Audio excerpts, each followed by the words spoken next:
पांचवा क्वेश्चन हल करेंगे। आकृति 6.27 में पी क्यू और आर एस दो दर्पण हैं जो एक दूसरे के समांतर रखे गए हैं।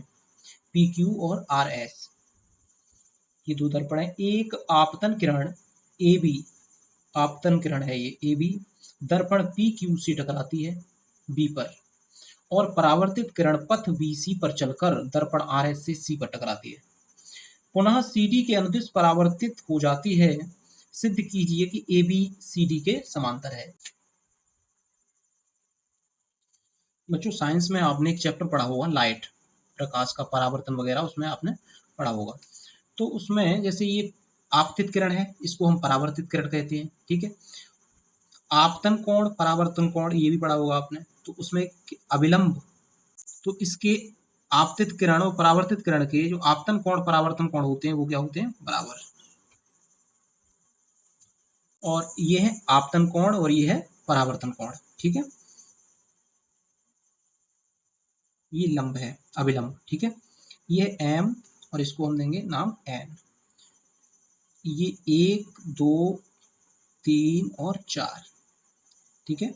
ये कोण है, 3 और 4 आपस में बराबर है और 1 और 2। हमने इस क्वेश्चन में जो रचना की है बी एम और सी एन, तो यहां लिख देंगे रचना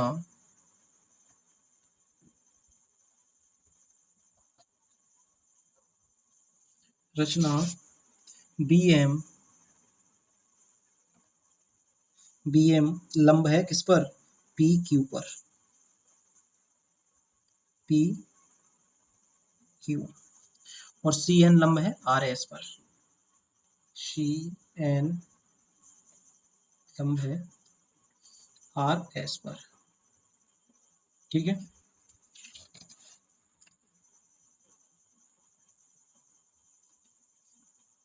कोण 1 कोण 2 के बराबर है, तो हम यहाँ लिख सकते हैं कोण 1 किसके बराबर है, कोण 2 के। तो ये भी लिख सकते हैं कोण 3 4 के बराबर है, 3 किसके बराबर है, 4 के, ठीक है। रीजन परावर्तन नियम,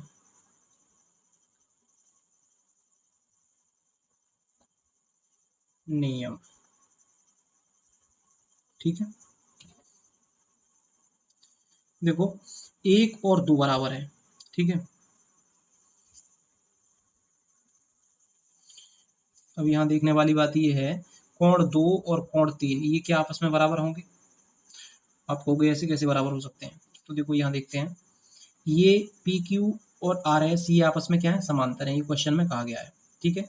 जब दो रेखाएं समांतर होती हैं तो हम उन पर जो लंब डालते हैं वो भी समांतर होते हैं, ठीक है। हम ऐसे प्रूव भी कर सकते हैं। देखो लंब जो कोण बनाता है वो 90 डिग्री का बनाता है, तो ये दोनों लंब कितने के कोण बनाएंगे, 90 डिग्री के, और 90 डिग्री ये और 90 ये, तो इन दोनों का योग कितना होगा, 180।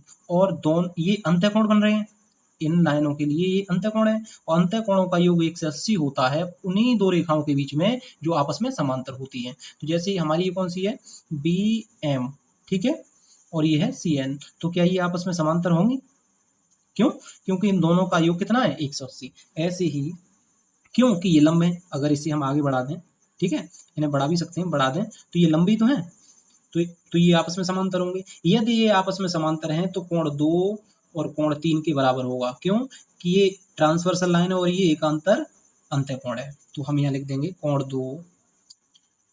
2 बराबर है कोण 3 के, एकांतर कोण, कोण, ठीक है। कोण 2 कोण 3 के बराबर है।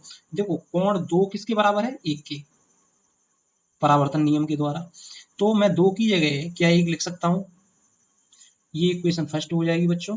और यहाँ देखते हैं कोण 2 की जगह हम लिखेंगे 1, ठीक है, बराबर 3 की जगह हम लिख लेंगे 4, कोई दिक्कत, ये हो जाएगी इक्वेशन सेकेंड।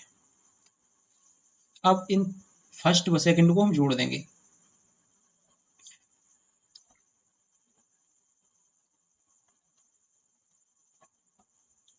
जोड़ने पर,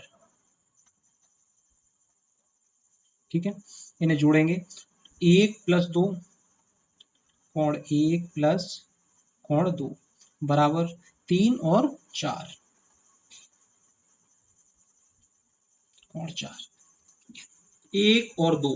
क्या मैं 1 और 2 को ये लिख सकता हूँ ए बी सी, कोण ए बी सी? क्यों कि ए बी सी जो कोण बन रहा है वो 1 और 2 दोनों को मिलाकर बन रहा है, तो ये यहाँ लिख देंगे कोण ए बी सी। ठीक है, तो ऐसे ही हम यहाँ भी लिख सकते हैं बी सी डी, क्योंकि 3 और 4 ये दोनों योग में लिखे हुए हैं, 3 प्लस 4, तो इन दोनों को जोड़ेंगे तो क्या आएगा बी सी डी, तो हम यहाँ लिख देंगे बराबर कोण बी सी और डी। ठीक है, बी सी डी। अब देखो कोण ए बी सी, कोण बी सी डी, ये क्या है आपस में बराबर। ठीक है, ये दोनों हमने प्रूव किया बराबर है। यदि ये बराबर है तो ए बी और सी डी समांतर होंगी। क्यों कि ये एकांतर अंतःकोण है, एकांतर कोण है। ठीक है, अभी हमने ये प्रूफ नहीं किया है कि ये समांतर है, लेकिन ये पता है कि ये एकांतर कोण है, इनके ये दोनों बराबर है।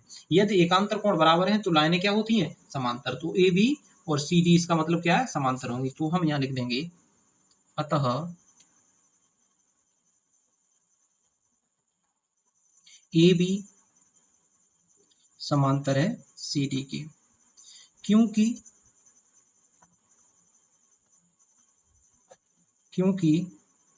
एकांतर कोण बराबर है।